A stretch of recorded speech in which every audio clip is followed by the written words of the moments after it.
శ్రీమాత్రే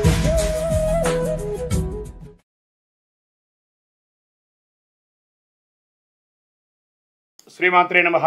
సద్గురు జ్యోతిషాలయం 2024 సెప్టెంబర్ ద్వాదశ రాశుల యొక్క ఫలితాన్ని మనం తెలుసుకోబోతున్నాం. ఈ నెల గ్రహాల యొక్క కదలిక ఎలా ఉంది అంటే, సెప్టెంబర్ నెలలో రవి, బుధుడు, శుక్రగ్రహాలు రాశులు మారడం జరుగుతుంది. రవి కన్యారాశిలోను, బుధుడు సింహరాశిలోను, శుక్రుడు తులారాశిలోను సంచారం ప్రారంభించేస్తున్నారు.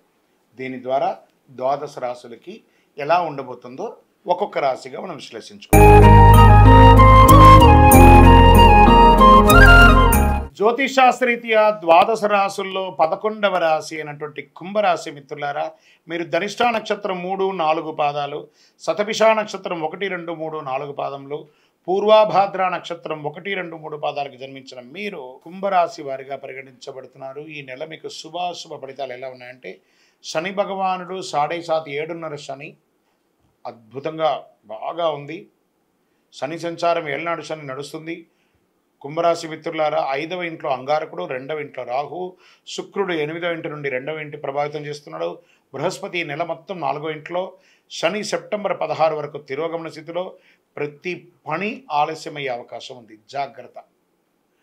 కుంభరాశి మిత్రులారా, ప్రతి పని ఆలస్యమయ్యే అవకాశం ఉంటుంది. మధ్యన ధన నష్టం కూడా పొందవచ్చు. ఆరోగ్యం మీద శ్రద్ధ పెట్టడం మంచిది. వృత్తి జీవితం బాగా బిజీ అయిపోతారు. అధికారుల బరువు బాధ్యతలు పెంచుతారు. ఆర్థిక పరిస్థితి మెరుగ్గా ఉంటుంది. కాకపోతే రావాల్సిన డబ్బులు బకాయిలు కానీ రాదు అంత త్వరగా. కోర్టు కేసులు అనుకూలంగా వచ్చే అవకాశాలు ఉన్నాయి. ఊహించని ధన ప్రవాహం కూడా వచ్చే అవకాశాలు ఉంది. రాహు అనుకూలంగా ఉండడం వల్ల ప్రగతికి ఆటంకాలు ఉండవు. కొత్త సామగ్రి, ప్రయాణాలు, నూతన వస్త్రాలు, ఆభరణాలు కొనుగోలు చేసి ఆనందిస్తారు. కుటుంబంలో తరచు వ్యర్థమైన వాదనలు, భార్యాభర్తల మధ్య విభేదాలు ఇవన్నీ వస్తుంటాయి. కొంచెం ఇంట్లో అశాంతి ఏర్పడే అవకాశాలు ఉన్నాయి. ఖర్చులు కూడా మీ చేయి దాటి శృతి మించిపోయే అవకాశాలు ఉంటుంది. ఈ నెల ఆరోగ్యం పట్ల చాలా శ్రద్ధ వహించాలి. కొత్త వ్యాపారాలకి దూరంగా ఉండండి. ఉన్న వ్యాపారాన్ని గట్టిగా చేసుకోండి. పని భారం పెరుగుతుంది. ఉద్యోగస్తులకి ఆదరణ తగ్గుతుంది. ఈ నెలంతా కూడా ఉద్యోగస్తులకి టక్ ఆఫ్ వార్ ఉంటుందని కూడా చెప్పచ్చు. వ్యాపారం, వాణిజ్యం మధ్యస్థంగా ఉంటుంది. పోటీ పెరుగుతుంది.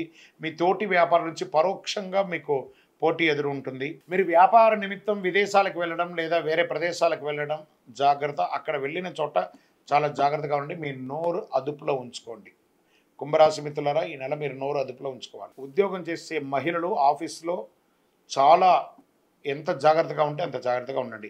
విద్యార్థులకి ఏకాగ్రత లోపం అవుతుంది, సవాళ్ళుగా ఉంటుంది. ఆహారపు అలవాట్లు అదుపులో ఉంచుకోండి. రాజకీయ నాయకులకి గడ్డు కాలం అని చెప్పచ్చు. షేర్ మార్కెట్ అస్సలు ముట్టుకోకండి. వ్యవసాయదారులకి మాత్రం బాగుంది. ఐటీ రంగం వారికి మిశ్రమం, మీడియా రంగం వారికి మిశ్రమం. వివాహం కాని వారికి కాస్త టైం అవుతుంది. నూతన ఉద్యోగం కోసం ప్రయత్నం చేసేవారు ఇంకొక 1-2 మంత్స్ వెయిట్ చేయండి. ఈ నెల కుంభరాశి వారు చాలా జాగ్రత్తగా ఉండాలి. ప్రత్యేకించి మీ అన్నదమ్ముల మధ్య, బంధుమిత్రుల మధ్య అందరితోనూ జాగ్రత్తగా ఉండి వాగ్వివాదానికి వెళ్ళకండి. సెప్టెంబర్ నెలలో అదృష్ట దినాలు మీకు ఏమైనా ఉన్నాయంటే 2, 8, 11, 15, 23, 27 ఇవన్నీ బాగున్నాయి. చంద్రాష్టమం సెప్టెంబర్ నెలలో 4, 9, 2024 9 గంటల 55 నిమిషాల నుండి 6, 9, 2024 11 గంటల నిమిషాల రాత్రి వరకు చంద్రాష్టమం ఉంటుంది. చాలా జాగ్రత్తగా ఉండవలసినటువంటి సమయం ఈ 2 రోజులు. సరే, ఈ నెల ఏం చేయొచ్చు? హనుమంతుని యొక్క ప్రార్థన చేయండి. సుందరాకాండ పారాయణం చేయండి. కొబ్బరి నూనెతో వినాయకుడికి దీపం వెలిగించండి. మీ వయస్సు ఎంత ఉందో అన్ని దీపాలు వెలిగించండి. నవగ్రహ కవచం పారాయణం చేయండి. దైవ ప్రార్థన మనకు కొంచెం ఇబ్బంది కలిగినప్పుడు దైవ ప్రార్థనే మనకు ముఖ్యం కాబట్టి దైవ ప్రార్థన చేయండి. ఎంత వీలుంటే అంత మీ ఇంటి ఇలవేలుపు ఇష్టదైవాన్ని ప్రార్థన చేయండి. మీ యొక్క పర్సనల్ వ్యక్తిగత జాతకం తెలుసుకోవాలనుకుంటే మీ పరిసర ప్రాంతాల్లో ఉన్న జ్యోతిషాస్త్ర నిపుణులను సంప్రదించండి. లేదా మా ద్వారానే తెలుసుకోవాలనుకుంటున్నారా? ఈ కింద ఉన్న నంబర్కి date of birth, time of birth, place of birth WhatsApp చేయండి. కరుంగాళి మాల ధరించండి. విజయోస్తు.